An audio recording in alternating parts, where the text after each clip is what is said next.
All right, I'm probably going to get in a lot of trouble this episode, but here we go. Hello, everyone. Welcome back to Make the Music. This is episode 3 of the Ultimate Producer Podcast. And today I just had something on my mind regarding music YouTube, recording YouTube, the content that's been coming out over the last few years. And I just have some thoughts on it. It's not really a video I was ultra enthusiastic to make, but I just found myself constantly thinking about these things. And as someone who's been in this recording realm for 8 or 9 years on YouTube, doing videos, watching other people's videos, learning from them, I've just sort of noticed something over the past few years. I just kind of want to share that sentiment, see if you guys agreed with it, or maybe I'm a little off base here and you can tell me in the comments down below. But I just find myself so dissatisfied with what recording, producing, songwriting YouTube has become. I don't know if it's just what I'm watching, but I feel like I've been watching some of the biggest creators in the space for like at least 8 or 9 years. And I know some of them will be in the thumbnail there. And so I've been keeping up with who are the biggest people in the space. And I just can't help but think that what recording YouTube used to be, I mean, it's an absolute shell of itself when you think about the actual information that has been provided. So, for example, like when I started out 8 or 9 years ago, trying to learn how to record and produce music, there were a lot of great resources and channels that really got into the nitty gritty of how to write and create songs, how to produce well. And it wasn't always about buy this plugin, buy this gear. But I just can't help but think that gear, plugin promotion, advertisements, and demos has just completely taken over and like ruined the entire space. Now, that's not to say that I think it's bad if someone does a review of a product or does a sponsorship or finds a way to make a living doing this YouTube thing. I don't have a problem with that. I understand that in order for them to provide high quality videos, they need to be sponsored by gear companies. They need to do videos like this. So I don't necessarily take issue with that. I don't have a problem with people trying to earn a living from this, especially if they're really good at it and companies want to pay them. They totally are within their right to do that. Whatever problem with is if the content is only focused around that, if it's all about the latest plugin, if it's all about the latest tool, then I think it really kind of takes away from what the main purpose of this whole thing was, which the whole purpose of all this is to make some form of music. At the end of the day, we want to make some art. Who cares what the tools are at the end of the day? Who cares what we're using to do it? We want to make something that emotionally touches people or brings up an emotional reaction within ourselves. And how we click a little box on a computer shouldn't really matter at the end of the day. So, for example, when I first started out, you get really sort of focused on, well, what are the tools I need and what is the best tool? And you try to funnel all your energy into that, thinking if you get the best tool, if you get the next best plugin and thing, that will finally fix your sound. But you slowly realize that it has really not a lot to do with that. And more has to do with your ingenuity, your personal creativity, and your ability as an artist. I'm so much better as an artist 9 years through this whole recording process than I was when I begun. I was awful. I was terrible in retrospect. But how I develop as an artist, how I listen to recordings, how I think about my tastes and what I want the emotional reaction to be from my audience when I present my music to them and impress upon them, that is really where I've leveled up. And it has nothing, I mean, yes, I have some basic tools and I'm totally for people getting basic plugins or even, good plugins like Tune Track drums, amp sims, DAWs, good mixing plugins. I have nothing against that. That all helps the process in delivering an amazing sounding product. But at some point, you tap out on that. At some point, you've got what you need and you don't really need to go any further. I'm thinking about my machine. The reason I don't do a lot of plugin reviews or I don't do a lot deep diving into new plugin packs is I just legit think it's not necessary. And here's the funny thing on my YouTube channel, whenever I do videos regarding plugins, amp sims, new plugin packs, new compressors, EQ, those videos do incredible. Those videos are some of the best viewed videos on my entire channel. And I could get a lot of views from those if all I did was is videos on plugins. If all I did was videos on the latest expansion pack, the latest amp sim. If that's all I did, my channel would probably be bigger. But guess what? I don't do that because I actually don't think it contributes a whole lot to the message of my channel or to the message of what I think these channels should be. And yes, there can be gear review and plugin review channels. And like I said, I have no problem with that. There's a space for that. There's a time for that. People need to know what the options are and what works best for them. So I don't have a problem with that specifically. But when all the content is that, when everything is a sponsored gear review, I think it gives people a false impression of what really is going on here. It's like if you look at the ratio of channels that actually teach you songwriting, teach you production, teach you what you need to know to create a great sounding recording and a recording that has an emotional impact on someone compared to the ratio of people just gear review and demoing stuff. or just talking about, here, you need this tool, use this sample, or layer it like this. I'm also annoyed about how much the conversation around music making, and this is going to go into my next point, which may rub a lot of people the wrong way, is how much of it is about, well, how you layer these different sounds to get this style of production. And the conversation is totally void and absent of anything regarding artistic expression. And I think this feeds into what modern metal production has become, and pop production to a degree. But actually, I think modern metal is the worst culprit when it comes to this problem, and I will explain it. So, like when I started out in 2015, 2016 learning music production, there were a lot of channels out there, Riffbeards and Gear being one of them, kind of the earliest ones, which I still watch that channel to this day. There's so many other channels that have kind of popped up after that, of course. There's so many in the metal space. One of the biggest problems is metal music and mixing and production is overrepresented on the YouTube and internet space. For some reason, metal musicians, modern metal musicians, are much more hyper focused on production and those aspects and guitar tone than a lot of the other genres. Like, for example, I do videos on indie pop, indie rock. There's just like less information about that. Like, people just care less about all that stuff than for modern metal for some reason. Like, if you started out, Nailed the Mix was one of the first few channels that was providing a lot of videos on mixing. And guess what? It was all on modern metal production. Or if you looked at Periphery was creating their own records, right? That's all modern metal stuff. Riff Beards and Gear, that's all modern metal stuff. Ola England, modern metal. Like it's become so redundant. And that's fine. They want to create that style of music. But when you look up mixing tips, guess what? You find it on modern metal music. And I just feel like that aspect, that genre, which is a genre I listen to, to a varying degree.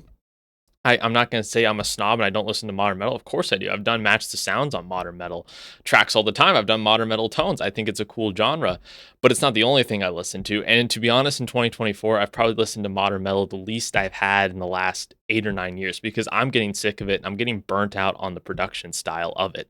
And so my point is because we started out and modern metal is overrepresented now in the production world, and the way that production is approached in these videos and the way it's approached in sort of this world, it's become so concerned with maximizing sound and getting the biggest sounding samples and drum libraries and using fake amp VST plugins to get the most grindiest, biggest sounding bass guitar tone, and then how we can get the guitar tone, how we can mash all these sounds together and limiting and maximizing them. It's become so concerned with that everything in the genre just sounds the same, and it's become so grating and annoying to me.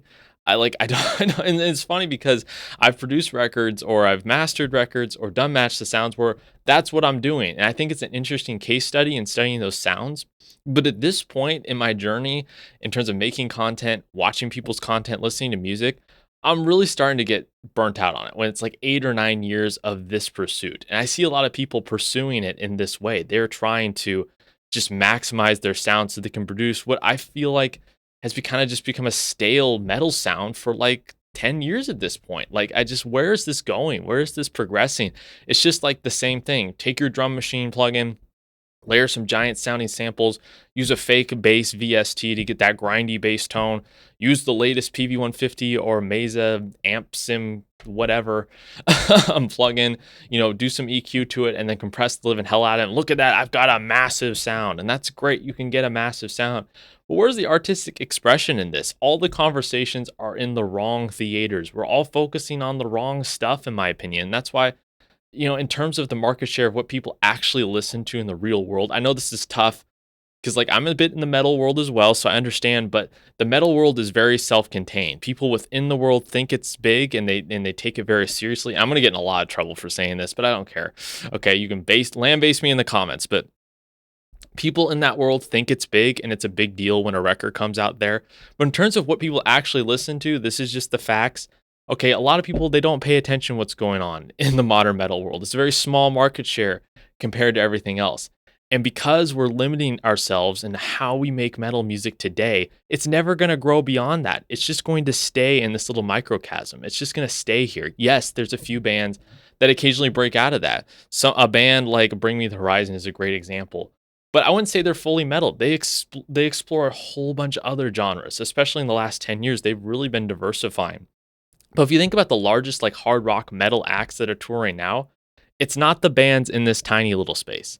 It's bands like Bring Me the Horizon, which are kind of broken out of that. But the largest touring bands, they're all legacy acts that started way before we started getting obsessed with this level of production. It's bands like Avenged Sevenfold that are really massive and do massive tours. It's bands like Trans Siberian Orchestra, which do massive tours every year.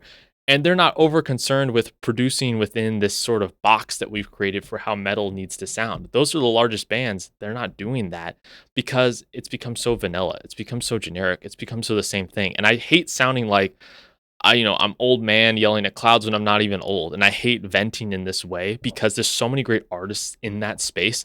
I'm not knocking them at all. They're all very talented. That's not the point of this video.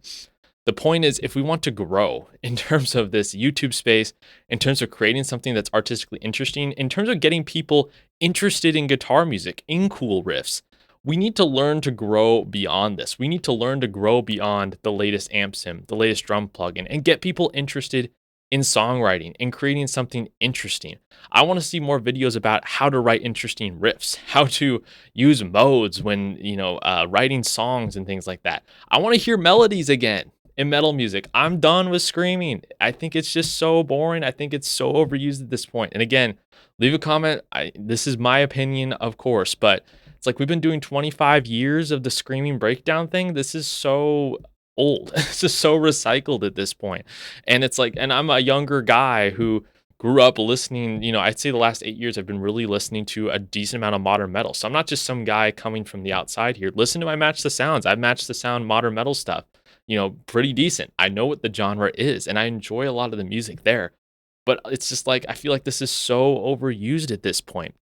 And if we can make some adjustments, it's like at least metal in the 80s and 90s, they had melodies. Like you could hear what the guitar notes were. It wasn't tuned down 35,000 steps and pitch shifted and run through digital amp sims. There was something organic about it. And I think that's what's really missing with a lot of modern production. If we think about a genre like pop, there's always been some form of a synthetic element with pop music where they've used drum machines. Vocal tuning's been pretty prevalent in pop for about 25 years now. So the same standard doesn't really apply in the same way in the pop world. It's always kind of been like that. Pop has a certain form in that way. But metal music was supposed to be something that was a little more organic. That was a little more something punk rock. But it's like we've taken and stripped all of that and substitute it for massive sounding production.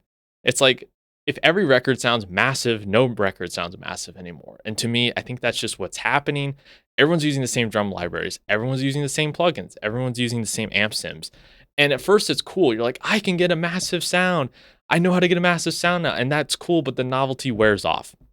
So what I want to see from like this music and production world and from the recording world is I would like to see less about how to get a massive sounding mix and more people talking about songwriting, more people talking about melodies.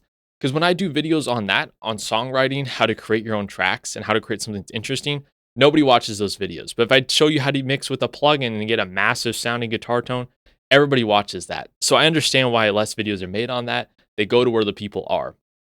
But I think if there's a change that can be made in the meta surrounding this space where we talk more about creating interesting music, I just think that's going to create a better space as a whole. It's going to invite more people into the space and it's going to cause us to create better art. I think we should all want to create better art. We should all want to create better songs and push ourselves to the best of our abilities. But if the apex is just, let's get the most massive sounding thing and that's it, and that's where the extension of artistic abilities go, I just think that just kind of caps us in a weird spot. It just puts us in a weird place where it's tough for us to move past that. It's tough for the genre to progress. It's tough for the recording world to progress. I think it's really interesting because the biggest things happening in the charts right now is sort of country's having this massive resurgence. And I was thinking about why is country all of a sudden doing amazing on the charts? So, what's the big deal? Country's been around for literally forever. And I know some people will say, well, the country on the charts, that's not real country, that's modern country. Okay, fine. But at least it's country influence. The artists are definitely carrying that with them. It's because country was sort of the last bastion of organic rock music that has been now injected into the mainstream. Because rock music, in terms of standard rock bands that you think about from the 2000s and stuff, other than pop punk, which has kind of had a bit of a revival the last 5 years, we've been kind of wandering in the wilderness in terms of rock music. Who are the big rock bands that are not legacy acts? I can't really think of them. indie rock, indie pop kind of had, a nice moment the last 10 years. And country is sort of the next thing that is rock flavored, but still kind of organic in a way that connects with people, is now being infused in the mainstream. But rock music and metal music are never going to be able to break into the mainstream, never break out of the bubbles they're currently in, if we don't learn to challenge and question the orthodoxy of the current space. But the current space is you have to use modern sounding massive production. You have to use the same guitar tones. Everything has to be tuned down 45,000 steps. You have to use screen vocals. It's like, wasn't the point of this is like to challenge the orthodoxy in the mainstream of what music is and break out of that? But now it's like the rules are so set, you have to sound this way to be accepted by the fan base and the circles. It's like there's no way for it to progress. There's no way for it to move forward. It just feels stale at that point. And whenever bands try to go more accessible, they get absolutely shouted down by their audiences. People hate it when they do that. It's like whenever they try and move a little bit out of the mainstream, and I know people are sort of getting more divergent music interest and they're listening to more things, but it's like, especially in this metal hard rock world, which is why I'm relating this to it, is because it seems to be the most dominant genre talked about in terms on YouTube for recording and production. It's keeping everyone stale. No one is being able to move out of this circle.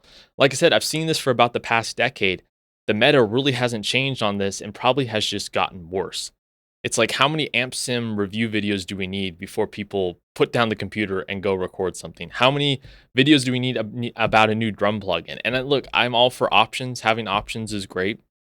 But it's like, when this is all the content, when people are just asking me questions about, well, is this drum plugin better than this drum plugin? What do you think about the sounds? Blah, blah, blah. And it's like, they all have their benefits. They're all pretty good. They're all on the market for a reason. People buy them for a reason. Find one you like and stick with it. But then go to create some music and don't just get stuck there in plugin land. I find myself more and more not shopping for plugins at all. I don't even think about plugins anymore because I want to create some music. And so I have the tools I have and I get in and I want to create something artistically interesting. But early on, I was thinking more and more about tools, but not getting artistically better. But now I'm constantly thinking about melodies and doing something interesting chord progression wise and what the beat is than what the sound is and what plugin I'm using. You'll probably notice in my match the sound videos, it's a lot of the same plugins because they all do the same stuff. It's just about how you put your imprint on the plugins and on the tracks as an artist. So that's a bit of a small rant about where I think the state of production and recording YouTube is. I think it's slowly devolving to something that's not great, that's not giving people what they need. And because the metal and hard rock genres are overrepresented in that space, I think it's leading people down a path of creating all the same production and all the same sounds.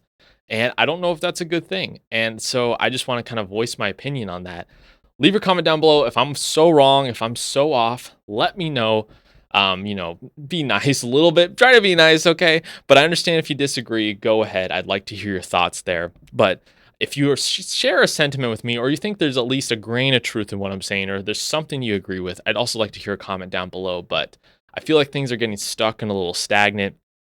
There's still great modern music being produced. I don't want to, I have no qualms with that. There are great artists still. I'm not, crapping on, oh, everything went wrong when they started recording in a computer. No, that's not where I'm at.